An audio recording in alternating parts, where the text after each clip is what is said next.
चंडीगढ़ रहे ने, बच्चे बच्चे नूं जानते हैं, हर एक बच्चा इन्हां नूं प्यार सत्कार नाल इन्हां दा सत्कार करता है। ये हमेशा ही तुहानूं पता ही है भी भारतीय जनता पार्टी वाले एक पासे 18 सैक्टर रहिंदे ने जिन्हां नूं टिकट मिली है, जब चंगी तरह जानते हो, वो हमेशा ही जो वर्कर सन, मैं भी भारतीय जनता पार्टी में रहा, जो उन्होंने को जाते सी तो कहते सी उन्होंने दे वर्कर बैठे होंगे सी, रवि जी होंगे सी, एक सरदार जी होंगे सी, कहते जी बाऊ जी को मिलना, कितने मिलने प्रधान जी, कहते जी आउट ऑफ स्टेशन ने, तो मैं उतर दी उधर परले पासों की घूम के फिर आ गया। मैं जान देखिए सही कि है कि नहीं हैगी, वो मैं काम वाली पूछ रहा, मैं भैन जी तो अपने प्रधान जी कहते जी अंदर रेस्ट कर रहे हैं, उन्होंने किसी को दसना नहीं प्रधान जी अंदर है। देखिए कैसे युवाओं का जोश है, यहाँ पर युवा कैसे नारे लगाते हुए यहाँ पर आए हैं। तो ये एक छोटी सी झांकी है और शेर बाहर आ गया है, अभी तो और दौड़ेगा। और अब मैं विक्रम भाई को रिक्वेस्ट करूंगा कि विक्रम भाई हमारे बीच में आए और यहाँ पर आए हुए लोगों को संबोधित करें। विक्रम भाई प्लीज एक बार जोरदार तालियों के साथ विक्रम भाई के लिए। नमस्कार जी आप सबका, और मंच पे बैठे हमारे बड़े भाई वीर जी, मनीष तिवारी जी, एच.एस. लक्की जी, कोका जी, और हमारे पूर्व प्रधान आम आदमी पार्टी के प्रेम गर्ग जी का मैं बहुत बहुत धन्यवाद करता हूँ, हरदीप जी का भी। मैं ज़्यादा वक्त नहीं लूँगा, तिवारी जी ने आगे भी जाना है। सबसे पहले आप सबका धन्यवाद, आप यहाँ आए अपना टाइम निकाल के।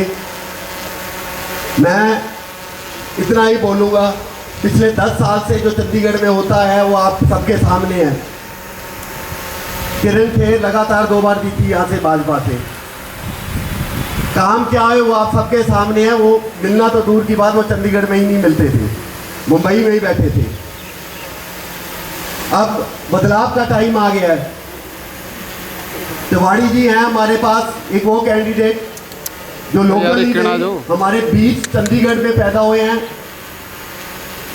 जिस स्कूल से मैं पढ़ा हूँ उसी स्कूल में तिवारी जी पढ़े हैं, यहीं के हैं, और हम सबको समर्थन तिवारी जी को देना चाहिए। चंडीगढ़ के बहुत मसले हैं, वो अगर गिनाने लग जाए तो बहुत टाइम लग जाएगा। मैं बस एक बात कहना चाहता हूँ, चंडीगढ़ के अंदर भाजपा एक बहुत अलग तरह की चीज़ हर इलेक्शन में निकालती है। उनका कहना है कि भी अगर सेंटर के अंदर जो सरकार आती है उसी को ही वोट देनी चाहिए आपको। लोकल डबल इंजन सरकार, ट्रिपल इंजन सरकार की बातें करते हैं। इनकी तो डबल ट्रिपल इंजन सरकार होने के बावजूद भी चंडीगढ़ के अंदर इन्होंने क्या काम करके दिखाया पिछले 10 साल के अंदर, वो सबको पता है। तो वहाँ कौन सी सरकार है, यहाँ कौन है, उसका कोई लेना देना आपस में नहीं है। तो उसको बिना देखे आपने ये देखना है कि आप लोगों का काम कौन करता है चंडीगढ़ के अंदर, आप लोगों के साथ आपके काम करने के लिए कौन आपके साथ खड़ा है। आपने उस व्यक्ति को देख के वोट देनी है। तो मैं बस इतना ही आप लोगों से निवेदन करता हूँ कि भी इस बार भूल मत करना जो आपने पिछली 2 बार की है, और अपनी कीमती वोट इस बार आम आदमी पार्टी के झाड़ू को नहीं देखना आपने बटन दबाने के लिए। आपने वहां पंजा देखना है कांग्रेस का, और उसी बटन पे दबा के मनीष तिवारी जी को बहुत वोटों से, बड़े मार्जिन से हमने इनको जिता के यहाँ से पार्लियामेंट में भेजना है। और एक निवेदन मैं और करना चाहता हूँ सबका, कल नॉमिनेशन फाइल करने जा रहे हैं तिवारी जी, तो एक हाथ जोड़ के रिक्वेस्ट है आप सबको, जो भाई अभी यहाँ सारे हमारे साथ बैठे हैं और जो अभी आए नहीं आ रहे हैं, उनको भी मैं बोलूँगा कि कल हम सब ने सुबह तिवारी जी के साथ वहाँ नॉमिनेशन फाइल करने जाना है, बड़ी से बड़ी तादाद के अंदर, सब ने इकट्ठे होकर। बहुत बहुत धन्यवाद। बहुत बहुत धन्यवाद विक्रम भाई। शहर तो आईयां मौजूद हस्तियां फतेह की सांझ करते हैं। वाहिगुरू जी का खालसा, वाहिगुरू जी की फतेह। अज असी इस घर च आके एक अपने प्यो नूं मिस कर रहे हैं। हमेशा आए हैं जदों भी चोण प्रचार इत्थों पकिआए तां वंश साहब जी की आवाज़ जदों बजदी सी तां शहर का रुख बदलदा सी। अज असी मिस कर रहे हैं उन्होंने, पर उन्होंने बेटे नूं उन्होंने रूप च देख रहे हैं। और ਉਮੀਦ ਕਰ ਰਹੇ ਹਾਂ ਕਿ ਜੋ ਨੇਤਰਤਵ ਸਾਨੂੰ ਧਵਨ ਸਾਹਿਬ ਤੋਂ ਮਿਲਦਾ ਸੀ ਉਹ ਇਹ ਦੇ ਰਹੇ ਹਾਂ। ਅੱਜ ਇਹ ਠਾਠਾ ਮਾਰਦਾ ਇਕੱਠ ਇਸ ਗੱਲ ਦੀ ਗਵਾਹੀ ਦੇ ਰਿਹਾ ਹੈ ਕਿ ਧਵਨ ਪਰਿਵਾਰ ਦਾ ਇਸ ਸ਼ਹਿਰ ਨੂੰ ਕੀ ਦੇਣਾ ਹੈ। ਇਹ ਸਾਰੇ ਜਣੇ ਵੱਖ-ਵੱਖ ਪਿੰਡਾਂ ਤੋਂ ਆਏ ਨੇ। ਜੇ ਪਿੰਡਾਂ ਦਾ ਇਸ ਸ਼ਹਿਰ ਦਾ ਮਸੀਹਾ ਗਿਣਿਆ ਗਿਆ ਉਹ ਧਵਨ ਸਾਹਿਬ ਨੂੰ ਗਿਣਿਆ ਗਿਆ ਹੈ। ਜਿੰਨੀ ਸੰਖਿਆ ਦੇ ਵਿੱਚ ਅਸੀਂ ਇਕੱਤਰਿਤ ਹੋਏ ਹਾਂ, ਮੇਰੀ ਸਾਰਿਆਂ ਨੂੰ ਇਹ ਬੇਨਤੀ ਹੈ ਕਿ ਮੁਕਾਬਲਾ ਬਹੁਤ ਸਖਤ ਹੈ। ਮਿਹਨਤ ਦੀ ਲੋੜ ਹੈ, ਘਰ ਘਰ ਜਾਣ ਦੀ ਲੋੜ ਹੈ, ਅਵੇਸਲੇ ਹੋਣ ਦੀ ਲੋੜ ਨਹੀਂ ਹੈ, ਕਿਉਂਕਿ ਇਹ ਇਲੈਕਸ਼ਨ ਹੁੰਦਾ ਹੈ। ਇਲੈਕਸ਼ਨ ਦੇ ਵਿੱਚ ਇੱਕ ਵੋਟ ਤੋਂ ਵੀ ਸਰਕਾਰ ਗਿਰੀ ਹੈ ਕੇਂਦਰ ਦੇ ਅੰਦਰ। ਇਸ ਕਰਕੇ ਸਾਨੂੰ ਮਿਹਨਤ ਕਰਨ ਦੀ ਲੋੜ ਹੈ। ਮੈਂ ਨਹੀਂ ਚਾਹੁੰਦਾ ਕਿ ਅਸੀਂ ਤਿਵਾੜੀ ਸਾਹਿਬ ਦੇ ਪਿੱਛੇ ਕਾਫਲੇ ਬਣਾ ਕੇ ਘੁੰਮੀਏ। ਮੈਂ ਚਾਹੁੰਦਾ ਕਿ ਜਿੰਨੇ ਅਸੀਂ ਕੌਂਸਲਰ ਸਾਹਿਬਾਨ ਹੈ ਅਸੀਂ ਆਪਣੇ ਵਾਰਡਾਂ ਨੂੰ ਜਿਤਾ ਕੇ ਦੇ ਦਈਏ, ਤਿਵਾੜੀ ਸਾਹਿਬ ਆਪਣੇ ਆਪ ਜਿੱਤ ਜਾਣਗੇ। ਇਸ ਕਰਕੇ ਸਾਨੂੰ ਲੋੜ ਹੈ ਆਪਣੇ ਵਾਰਡਾਂ ਦੇ ਅੰਦਰ ਕੰਮ ਕਰਨ ਦੀ। ਮੇਨਲੀ ਦੇਖੋ, ਮੇਰੇ ਆਉਣ ਨਾਲ ਜਿਹੜਾ ਪਿੰਡਾਂ ਦਾ ਮਾਹੌਲ ਹੈ ਉਹ ਬਣ ਚੁੱਕਾ ਹੈ। ਉਹ ਇੱਕ ਪਾਸੇ ਨੂੰ ਤਿਵਾੜੀ ਸਾਹਿਬ ਦੇ ਨਾਲ ਹੈ, ਕਿਉਂਕਿ ਬਹੁਤ ਜ਼ਿਆਦਾ ਪਿੰਡਾਂ ਵਾਲੇ ਬੈਠੇ ਨੇ ਇੱਥੇ। ਉਹ ਮੇਰੇ ਨਾਲ ਕਮਿਟਡ ਨੇ ਕਿ ਪਾਰਟੀ ਵਿੱਚ ਜੋ ਮਰਜ਼ੀ ਉਹਦੇ ਸੀ ਮੇਰੇ ਨਾਲ। ਲਾਸਟ ਆਵਰ ਤੱਕ, 1 ਮਿੰਟ ਤੱਕ, ਲਾਸਟ ਤੱਕ, ਜਦੋਂ ਤੱਕ ਗੇਟ ਦੇ ਅੰਦਰ ਅਸੀਂ ਵੋਟਾਂ ਸਾਰੀਆਂ ਬਾੜ ਨਹੀਂ ਦਿੰਦੇ ਉਦੋਂ ਤੱਕ ਕਿਸੇ ਨੇ ਆਰਾਮ ਨਹੀਂ ਕਰਨਾ। ਬਹੁਤ ਬਹੁਤ ਧੰਨਵਾਦ। ਵਾਹਿਗੁਰੂ जी का खालसा, वाहिगुरू जी की फतेह। मेरे बहुत प्यारे मनीष तिवारी जी, लक्की जी, कोका जी, ढींगरा जी, विक्रम जी, बुटरेला जी, पूनम जी और मेरे शहर से आए हुए सारे मेरे दोस्त, साथी, बहन, भाई, सबसे पहले मैं बोलूँगा भारत माता की, भारत माता की। आजकल आप एक नारा सुन रहे होंगे बार बार, इस अब की बार 400 पार। इस बार मैं आपको गारंटी देता हूँ, इस बार ये होगा अब की बार 400 पे हार, क्योंकि इस बार मोदी को मोदी ही हराएगा। इतना ज़्यादा ओवर पब्लिसिटी हो गई है मोदी की, हर चीज़ पे मोदी। इवन आपने जो वैक्सीन लगवाई थी उस पर भी मोदी का फोटो था। हर जगह पे मोदी मोदी मोदी हो रहा है। इंडिया में एक डिक्टेटर पैदा हो रहा है। हमारी जो सबसे ज़्यादा लड़ाई बीजेपी के साथ है वो ये है कि मोदी को एक डिक्टेटर बनाया जा रहा है। अब हमारा नारा दे कि मोदी भगाओ, भाजपा बचाओ। भाजपा को बचाने के लिए मोदी को भगाने की जरूरत नहीं, तो भाजपा भी खत्म हो जाएगी। जैसे अभी हमारे अरविंद जी ने बोला था कि मोदी जी ने जितने भाजपा के नेता थे सबको धीरे धीरे करके साइड लाइन कर दिया है। चाहे वो अपने चौहान जी थे मध्य प्रदेश से, चाहे रमन सिंह थे, चाहे विजय राजे सिंधिया थे, कोई भी था, सबको धीरे धीरे करके उन्होंने साइड लाइन पे लगा दिया। और अब योगी जी की बारी है, तो अब मोदी को मोदी के ही लोग हराएंगे, ये आपको पक्का है। और जहाँ तक मनीष जी का सवाल है, मनीष जी सबसे, मगर एक मेरी जो इनके लिए दोस्ती है, ये बहुत ही इंटेलिजेंट सज्जन है। और इनके जो राइटिंग आप अगर पढ़ोगे तो आपको सारी इंडिया की जो करंट अफेयर्स पे बहुत अच्छे से एक नॉलेज हो जाएगी। और मनीष तिवारी जी ऐसे थे जिन्होंने पार्लियामेंट में डिमांड रखी थी कि चंडीगढ़ को राज्यसभा की सीट मिले, और इनके वो प्राइवेट बिल के कारण यहाँ पे म्यूनसिपल कॉर्पोरेशन में रेजोल्यूशन पास करनी पड़ी उनको कि हाँ यहाँ से चंडीगढ़ से राज्यसभा की सीट होनी चाहिए। तो मैं आप सबसे आग्रह करूँगा, आम आदमी पार्टी के सारे कार्यकर्ता मनीष जी के साथ हैं, अनकंडीशनली इनके साथ हैं, और पूरी तरह से तन मन धन से पूरी तरह सहयोग करेंगे। और आज आप देख रहे हो विक्रम जी के छोटे से नोटिस पे कितने हमारे दोस्त आए हैं, और आम आदमी पार्टी आपके साथ खड़ी है, कंधे से कंधा मिलाकर खड़ी है। मनीष जी, किसी भी तरह से आपको दिन रात जब भी कहीं पे भी सपोर्ट की जरूरत हो, हम खड़े हैं। और एक बार मैं फिर सबको आह्वान करूंगा मनीष तिवारी जी को जिताना। अब की बारी मनीष तिवारी, अब की बारी, अब की बारी। बहुत बहुत धन्यवाद, थैंक यू। जोरदार तालियों के साथ मनीष जी का स्वागत कीजिए। ਇੱਥੇ ਬੈਠੇ ਬਹੁਤ ਹੀ ਮੌਜੂਦ ਇਸ ਸ਼ਹਿਰ ਦੇ ਸਾਰੇ ਹੀ सत्कारयोग माताओं, बहनों और नौजवान साथियों, सबसे पहले तो मैं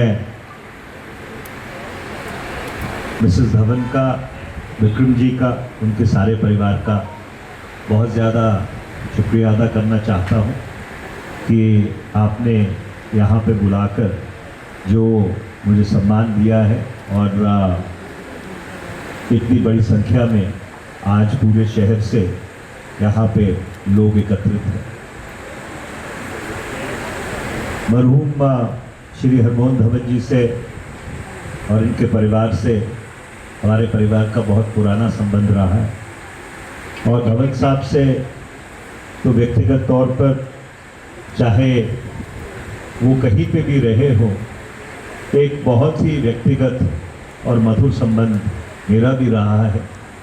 कई बार इस घर में आने का मौका मिला है, उनसे राय लेने का मौका मिला है, मार्गदर्शन उन्होंने हमारा किया है और सिर्फ शहर के बारे में नहीं लेकिन बहुत सारे विषयों के ऊपर उन्होंने हमको मार्गदर्शन दिया है और आज बहुत अजीब सा लग रहा है कि इस घर में उनके बगैर हम यहाँ पर एकत्रित हुए हैं, पर ये जो सारे लोग आए हैं ये उनको एक श्रद्धांजलि है कि जो बड़े दशकों तक उन्होंने इस शहर की और मुल्क की सेवा की है और आज फिर से एक बार मैं विक्रम जी का, उनकी सत्कारयोग माता जी का, उनके सारे परिवार का बहुत बहुत धन्यवाद करना चाहता हूँ।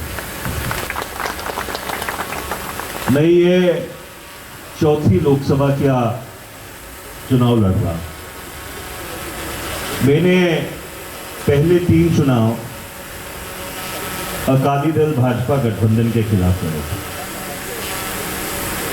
और मुझे याद है कि जब मैंने अपना पहला चुनाव लड़ा था तो जो अकाली दल भाजपा के मेरे प्रतिद्वंदी थे सरदार चरणजीत सिंह ढिल्लों, हमारे परम मित्रों में से भी हैं, उन्होंने मेरे को चुनौती दी थी कि आओ हम खुले मंच के ऊपर एक बहस करते हैं और जनता पे ये फैसला छोड़ते हैं कि वो किसको लोकसभा में भेजना चाहें। मैंने वो चुनौती स्वीकार की थी और एक मंच नहीं अनेकों मंच के ऊपर हम लोगों ने इकट्ठे होकर एक बहुत ही सिविलाइज तरीके से अपने विचार लोगों के सामने रखे और ये परंपरा दूसरे और तीसरे चुनाव में भी जारी रही, चाहे प्रतिद्वंदी बदलते रहे।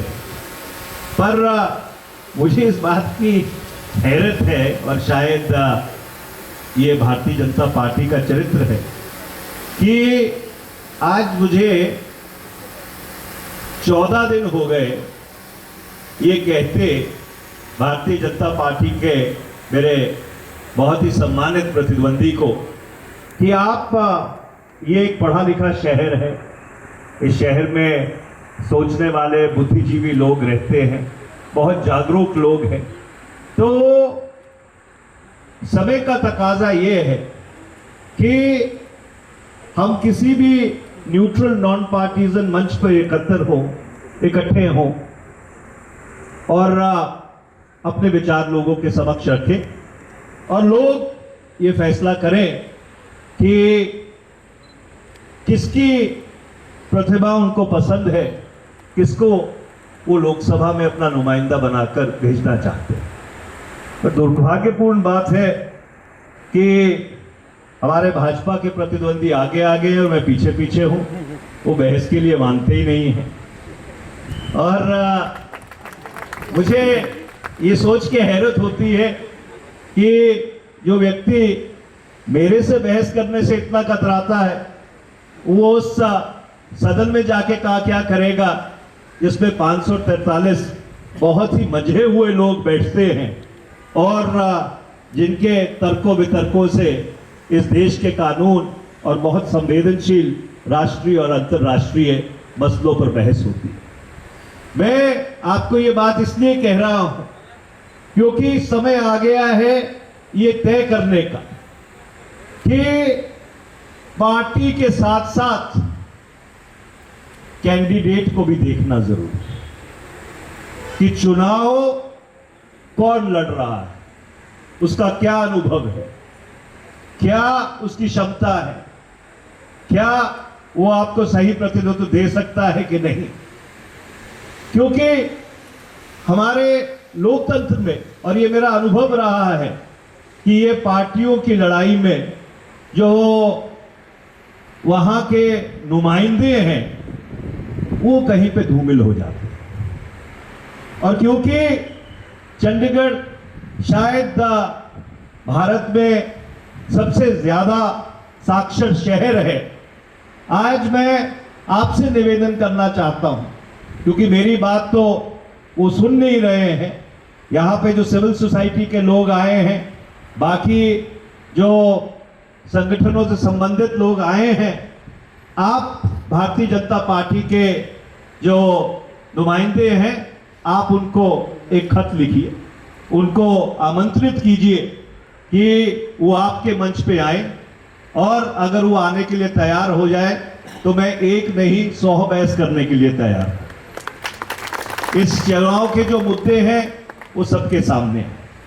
इस चुनाव के मुद्दे हैं लोकतंत्र को बचाना, क्योंकि और ये दुर्भाग्यपूर्ण बात है कि श्री संजय टंडन और श्री अनिल मसीह एक ही सिक्के के दो पहलू, they are two sides of the same coin. और जिस तरह से इस शहर में लोकराज का कत्ल किया गया, लोकतंत्र की हत्या की गई, दिन दिहाड़े बेईमानी की गई, वो तो अगर उच्चतम न्यायालय दखल अंदाजी ना करता तो इनका जो षड्यंत्र था वो कामयाब हो जाता। मैं हमारे आम आदमी पार्टी और कांग्रेस के साथियों को, लकी जी यहाँ पे बैठे हैं और बाकी आम आदमी पार्टी के साथी बैठे हैं, मैं इनको दाद देना चाहता हूं कि इन्होंने जिस हिम्मत और जिस दृढ़ता के साथ वो लड़ाई लड़ी और यहाँ पे लोकतंत्र को बचाया। दूसरा बड़ा मुद्दा संविधान बचाने का है, क्योंकि ये लोग जो संविधान डॉक्टर बाबा साहब भीमराव अंबेडकर जी ने दिया था, जिसके तहत हम ऐसे इजलास करते हैं, अपनी बात खुल के कहते हैं, वो संविधान को खारिज कर कर अपना संविधान लागू करना चाहते हैं, जो संविधान नहीं होगा। It will be a one party state, एक राजनीतिक दल का यहां पे वर्चस्व होगा। और तीसरा, चंडीगढ़ एक प्रतीक है इस भारत का, जहां पे हर धर्म, हर समुदाय, देश के हर कोने से लोग आके रहते हैं, भाईचारे से रहते हैं, अमन शांति से रहते हैं, they live in peace and harmony with each other. वो जो ख्याल है भारत का, जिसको अंग्रेजी में आइडिया ऑफ इंडिया कहते हैं, उसको पिछले 10 साल में कमजोर करने की हर कोशिश की गई है। उसकी हिफाजत करने के लिए हम ये चुनाव लड़ रहे हैं। जहां तक रही चंडीगढ़ के विकास की बात, अब मैं जो 10 साल यहाँ सांसद रही हैं, हमारी सहयोगी थी लोकसभा में, वो एक महिलाएं हैं, और जो हमारी अपब्रिंगिंग रही है, वो मुझे इजाज़त नहीं देती कि उनके बारे में कोई मैं अपशब्द इस्तेमाल करूं, पर वास्तविकता ये है कि चंडीगढ़ पे ध्यान नहीं दिया। वास्तविकता ये है कि चंडीगढ़ के जो मुद्दे थे, मैं पड़ोसी संसदीय क्षेत्र का प्रतिनिधित्व करता था, वो भी मुझे उठाने पड़ते थे, क्योंकि वो शायद उनकी दिलचस्पी नहीं थी या उनकी कुछ और मजबूरियां थी। और इसलिए ये बदलाव का वक्त है।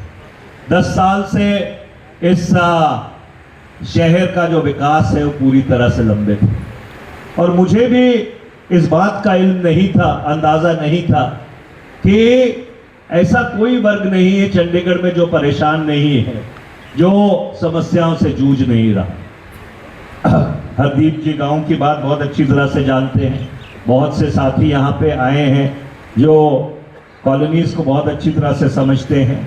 शहर की अलग समस्या हैं, उद्योग की अलग समस्याएं हैं, पर सबसे बड़ी समस्या ये है और सबसे बड़ी चुनौती ये है कि इस चौथी औद्योगिक क्रांति के युग में, जहाँ पे genomics, biotechnology, information technology, artificial intelligence इस दुनिया का स्वरूप अगले शायद 100 साल तक के लिए तय करेगी, उसमें उस शहर में जहाँ पे इसका रिसोर्स है कि इसको हार्नेस किया जा सकता है, उस पे पिछले 10 वर्ष में कोई काम नहीं हुआ। और ये हमारी कोशिश रहेगी कि इस शहर को, जो चौथी औद्योगिक क्रांति है, जो 4th इंडस्ट्रियल रेवोल्यूशन है, उसका हब बनाया जाए और उसके साथ साथ इसको एक कार्बन न्यूट्रल ग्रीन सिटी बनाया जाए, जिससे कि जिस तरह से दिल्ली और बाकी शहर बिल्कुल गैस चेम्बर्स बन जाते हैं, चंडीगढ़ की जो ट्रैजेक्टरी है वो उस तरफ ना बढ़े। इसलिए समय इजाज़त नहीं देता, क्योंकि चंडीगढ़ में ज़्यादातर मीटिंगें शाम को होती हैं, क्योंकि दिन में लोग अपने कामकाज पे जाते हैं। तो मैं ज़्यादा कुछ ना कहते हुए एक बार फिर आपसे ये आग्रह करना चाहूँगा कि 1 जून 2024 को ये जो हमने गठबंधन बनाया है तशद्दुद की सियासत को ख़त्म करने के लिए, ये झूठे पर्चों की सियासत को ख़त्म करने के लिए, ये जो ईडी, सीबीआई, इनकम टैक्स के दुरुपयोग को ख़त्म करने के लिए, विपक्षी नेताओं की आवाज़ दबाने के लिए जिस तरह से अरविंद केजरीवाल जी और उनके साथियों के साथ बर्ताव किया गया है, इस सबको समाप्त करने के लिए, एक ऐसी सरकार बनाने के लिए जो 140 करोड़ भारतवासियों के लिए काम करे और ना कि एक पूंजीपति के लिए, मैं आपके समर्थन का आग्रह करता हूं और ये उम्मीद करता हूं कि 1 जून को खासकर शहर के लोग, शनिवार है, वीकेंड पे बाहर मत जाएं और जो अपना योगदान है, जो अपनी आहुति है इस देश में लोकराज को बचाने के लिए, वो आहुति जरूर डालें, क्योंकि 1 जून 2024 का जो आपका वोट है वो सिर्फ मुझे सांसद नहीं बनाएगा, वो आपके बुनियादी अख्तियारों की रक्षा करेगा। वो वोट आप मुझे नहीं डाल रहे होगे, वो वोट आप अपने आप को डाल रहे होगे। बहुत बहुत धन्यवाद। बहुत बहुत धन्यवाद मनीष तिवारी जी। आइए प्रेम गर्ग जी से बात करते हैं। नमस्कार सर। नमस्कार। सर, आज के कार्यक्रम के बारे में क्या कहना चाहिए? आज हमारे हरमोहन धवन जी थे, जिनका अभी पीछे स्वर्गवास हुआ था। बहुत अच्छे यहाँ के चंडीगढ़ के काउंसिल, वो एमपी भी रहे हैं और मिनिस्टर भी रहे हैं, और उनका बहुत ज़्यादा यहाँ पे चंडीगढ़ प्रभाव था। तो हमने ये प्लान किया था कि यहाँ पे, क्योंकि उनकी याद को ताज़ा करने के, उनका बेटा विक्रम धवन है, तो उनकी तरफ से ये आज प्रोग्राम रखा गया। तो आपने देखा होगा कितना अच्छा भव्य प्रोग्राम हुआ है जी। मनीष तिवारी जी भी आए थे, क्या कहना चाहेंगे? मनीष तिवारी जी का अब तो डे बाई डे पर ग्राफ जो है वो ऊपर को चलता जा रहा है, और मेरे को लगता है इनका जो मार्जिन है जीतने का वो बहुत हैवी मार्जिन से जीतेंगे। बेसिकली मैं तो यही कहना चाहूँगा कि आपको एक बहुत इंटेलिजेंट जो है नेता मिला है चंडीगढ़ को रिप्रेजेंट करने के, बहुत हाईली क्वालिफाइड है और बहुत अच्छा बोलने में, पार्लियामेंट में आपने देखो कितने अच्छे से बोलते हैं। और चंडीगढ़ के मुद्दे, जब चंडीगढ़ के एमपी नहीं थे तब भी चंडीगढ़ के मुद्दे उठाते रहे थे। तो मेरा ख्याल है इनको जो है, जो भी जनता को पूरी तरह समर्थन देना चाहिए और पार्लियामेंट में भेजना चाहिए। आइए विक्रम धवन जी से बात करते हैं। नमस्कार सर। नमस्कार। सर, आज के कार्यक्रम के बारे में क्या कहना चाहेंगे? देखिए, आज का कार्यक्रम बहुत ही अच्छा रहा है। जो हमने सोचा था उससे भी बहुत अच्छा हुआ। बहुत लोग आए, हर जगह से, चंडीगढ़ के हर सेक्टर, हर वार्ड से लोग आए हैं आज यहाँ तिवारी जी की सपोर्ट में। मनीष तिवारी जी भी आए थे, क्या कहना चाहेंगे? उनको जी हमारा पूरा समर्थन है। इंडिया गठबंधन जो हुआ है उसके तहत हम आम आदमी पार्टी के सारे कार्यकर्ता, समर्थक, लीडर्स सब एकजुट होके तिवारी जी को जिताने पे लग गए हैं। लोगों को क्या मैसेज क्या देना चाहेंगे? मैं लोगों को बस यही मैसेज देना चाहूँगा, 10 साल से जो एक ही सरकार चलती आई है और जो कुछ होता रहा है वो आप सबके सामने है। इस बारी बदलाव लेके आएँ, तिवारी जी को अपना समर्थन दें, अपनी कीमती वोट दें और जिताएं, उनको पार्लियामेंट भेजें ताकि आपके काम हो पाएँ जो आप पिछले इतने सालों से लटके हुए हैं चंडीगढ़ में। Thank you so much.